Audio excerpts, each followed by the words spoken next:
लखमा की मुश्किलें लगातार बढ़ती नजर आ रही हैं। शराब घोटाले में अब ईओडब्ल्यू भी कवासी लखमा को गिरफ्तार कर सकती है। ईडी और ईओडब्ल्यू दोनों एजेंसियां अलग अलग जांच कर रही हैं। लखमा ने ईओडब्ल्यू कोर्ट में अग्रिम जमानत याचिका लगाई है और आज इस अग्रिम जमानत याचिका पर फैसला सुनाया जाना है। शराब घोटाले में जेल में बंद है पूर्व मंत्री कवासी लखमा।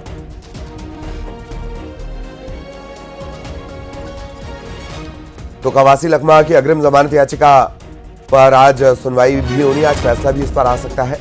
और इन सब के बीच ईओडब्ल्यू तनु लगातार रायपुर से हमारे साथ बनी हुई है। तनु, कवासी लखमा की बढ़ती मुश्किलें और सर पर निकाय चुनाव।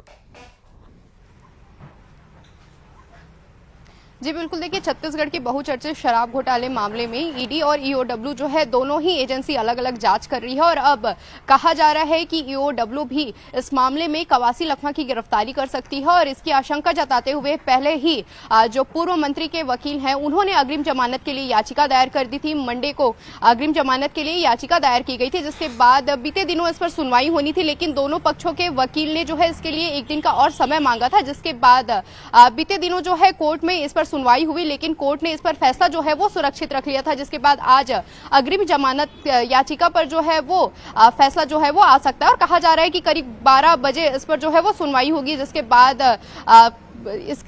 इस पूरे मामले पर जो है वो सुनवाई होनी है। और इससे पहले भी लगातार इस मामले पर जो है कार्रवाई का दौर जो है वो देखने को मिला था। इसके साथ ही बीते दिनों ही कवासी लखमा की न्यायिक रिमांड भी जो है वो बढ़ा दी गई है। कवासी लखमा को 14 दिनों की फिर न्यायिक रिमांड पर भेज दिया है, यानी कि अब 18 फरवरी तक कवासी लखमा जो है वो जेल में रहेंगे, जिसके बाद फिर उनकी पेशी होनी है। उससे पहले उन्होंने अग्रिम जमानत के लिए याचिका दायर की थी। बहरहाल ये देखने वाली बात होगी कि आज ये अग्रिम जमानत पर क्या सुनवाई होती है, फैसला फिर सुरक्षित रखा जाता है या फिर कुछ फैसला इस पर आता है। जी चलिए, बहुत धन्यवाद आपका तनु, इस पूरे अपडेट के लिए। सहयोगी तनु विस्तार से जानकारी दे रही थी। इधर मुख्यमंत्री विष्णुदेव साय आज कोरबा और रायगढ़ के दौरे पर रहेंगे। निकाय चुनाव में सीएम रोड शो करेंगे। कोरबा और रायगढ़ में सीएम की सभा होनी है।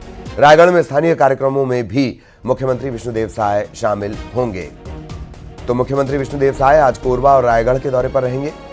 निकाय चुनाव को लेकर मुख्यमंत्री का एक रोड शो होना है। कोरबा और रायगढ़ में उनकी जनसभा भी होनी है। इतना ही नहीं, रायगढ़ में वो स्थानीय कार्यक्रमों में शामिल भी होंगे।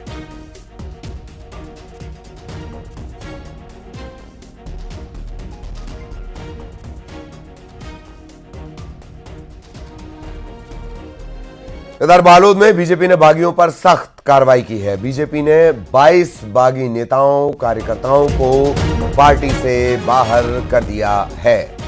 6 साल के लिए पार्टी से इन्हें निष्कासित किया गया है। पार्टी के प्रत्याशी के खिलाफ चुनाव लड़ने के फैसले पर यह कार्रवाई की गई है।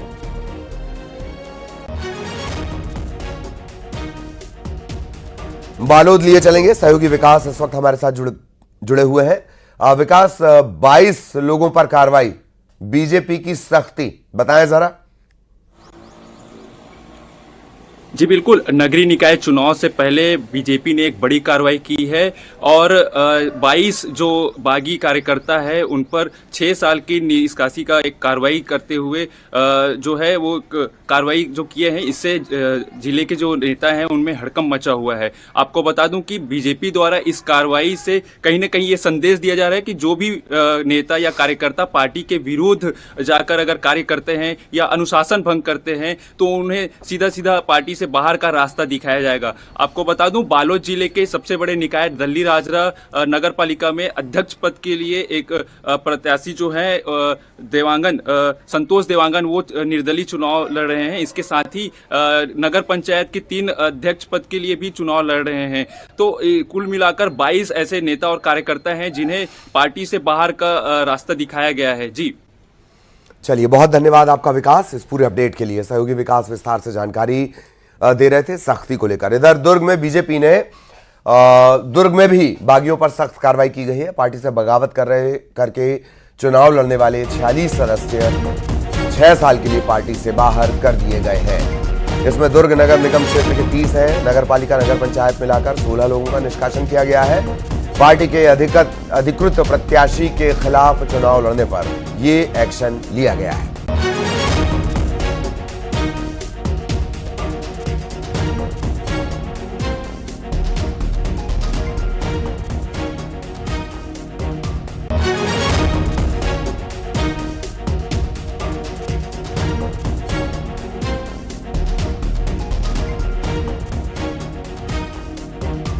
दुर्ग का पूरा मामला, जहां बीजेपी ने बागियों पर सख्त कार्रवाई की है। बालोद के बाद दुर्ग में भी एक्शन हुआ है। बालोद, दुर्ग के अलावा सुकमा में एक्शन हुआ है और दुर्ग में 46 नेता और कार्यकर्ता पार्टी से बाहर कर दिए गए हैं।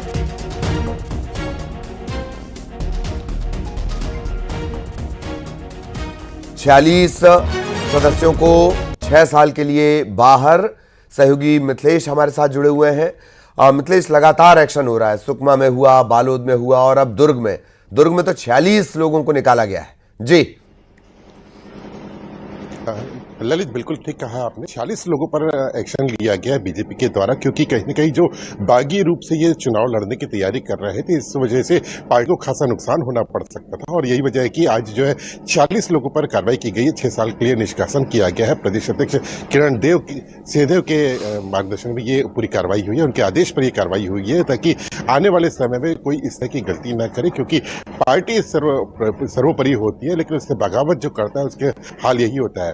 तो यही वजह है कि इनको 6 साल के लिए निष्कासित किया गया। न सिर्फ दुर्ग बल्कि प्रदेश के अन्य जगहों पर भी जो भी बागी होकर चुनाव लड़ रहे थे उनके खिलाफ भी इसी तरह की कार्रवाई की गई है।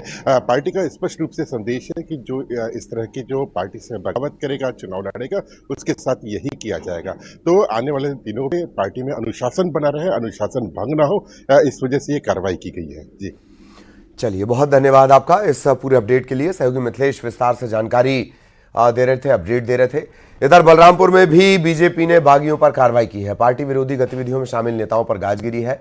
निर्दलीय चुनाव लड़ने वाले बागी नेताओं पर कार्रवाई की गई है। 6 साल के लिए पार्टी से इनका निष्कासन हुआ है। सुकमा, बालोद, दुर्ग, बलरामपुर, हर जगह बीजेपी ने बागियों को सख्ती से बाहर कर दिया है।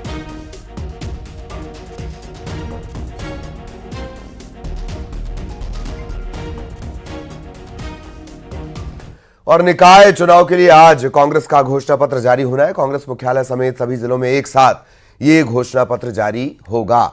जन घोषणा पत्र के नाम से कांग्रेस अपना मैनिफेस्टो लेकर आएगी। प्रदेश अध्यक्ष दीपक वैद्य जारी करेंगे। जिलेवार इसे जारी करने की तैयारी है।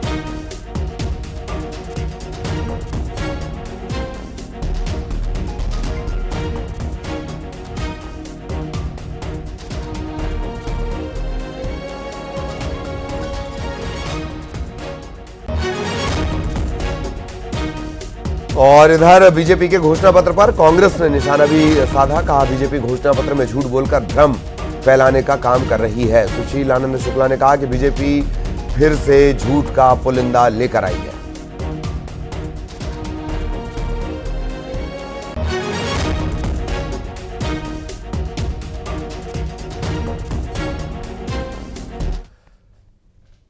और पूर्व मुख्यमंत्री भूपेश बघेल ने निकाय चुनाव में कांग्रेस की जीत का दावा किया है। भूपेश बघेल ने आरोप लगाया कि 18 महीने में कोई भी विकास कार्य नहीं हुए हैं। पुरानी सरकार की योजनाओं को बीजेपी ने बंद कर दिया है।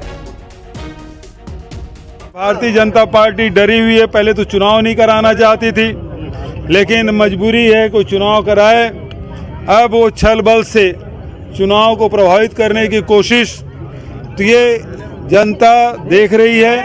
और अभी जिस प्रकार से वातावरण पूरे प्रदेश में बना है, इस प्रकार से विकास का कार्य भी ठप है। और जो योजनाएं हमारे शासनकाल में चल रही थी, सब योजनाओं को बंद कर दिया गया है।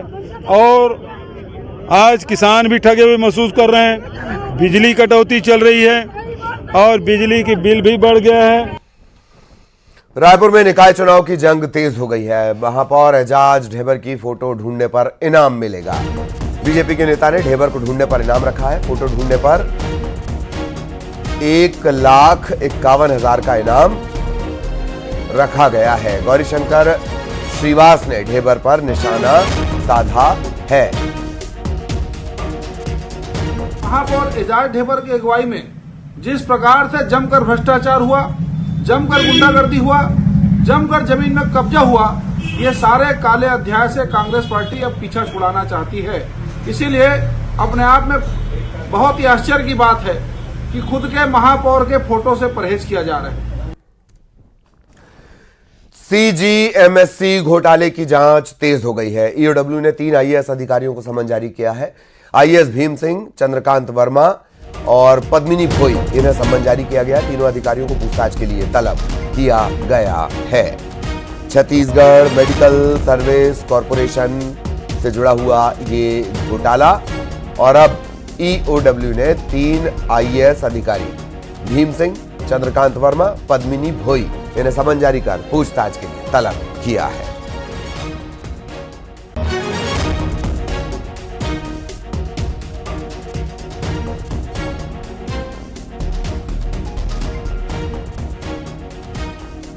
करोड़ों का ये घोटाला है, पूछताछ के लिए इन्हें तलब किया गया है।